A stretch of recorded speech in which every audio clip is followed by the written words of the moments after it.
Gina na dinga di ka TikTok ka maninikab ka pen. Nakamutanakibah. Gina sunabi na aya katiro nabi na gu aya sugun nabi na aya pure amutanakibah na so full nikab. Agina ni sugun wagama. Gina na hap nikab na diyo nga taon tay ki sugun san. Dami abot yak na kita bahap nikab.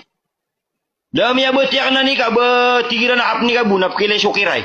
Tumabangunan ko tumabakon pagijab. Kasukap nikab na kepaawingan kaki so sabad ang mga bai at kininikab at ito. Wallahi lazim kepaawingan tanong. Kepaawingan tanong siran. Pero mana kubu? Aya suguan wagama akap nikab na full nikab.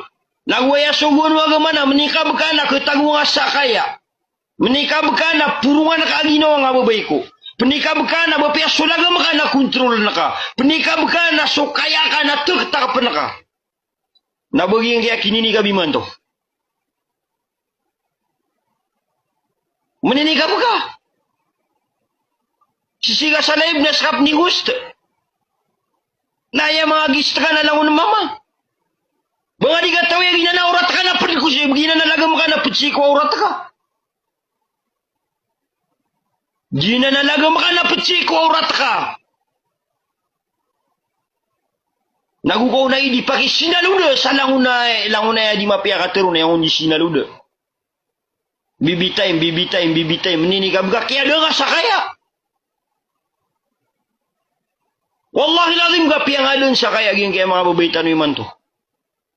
Matan ka tumud na kaya gin ko takaturo sa Syekh Ibn Qayyim sa tao adi mabuli sa oras yan. Apalaya suat siku Allah. Kenapa tanu lagi di pergi exercise? Kenapa tanu di pengelebak semua gelebak tanu? Kenapa tanu di pergi cuy? Kenapa di perapi lagi nawa tanu? Nah mana video kal tanu mantuna? Di tanu sesama yang di tanu kebetia Quran. Nah papa ben tanu besok apa guna de tanu agama Islam. Nang gelebak tanu bisa kapi piagi nawa tanu nak adu stampen.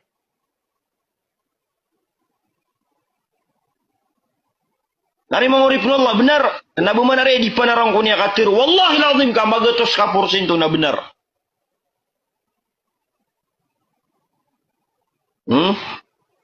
Nah iman tu na saparangan lagi roka. Dia di mana mut-mut.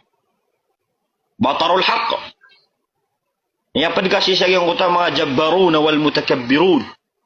Mga ambug nagu mga takabur. Mga takabur nagu mga ambug mga tao nagyang kotwa dinian terimaan sebenar. Dinian terimaan sebenar. Dinian terimaan sebenar. Antulay benar mauripun Allah. Ayah benar akina semua ayat Allah. Ayah benar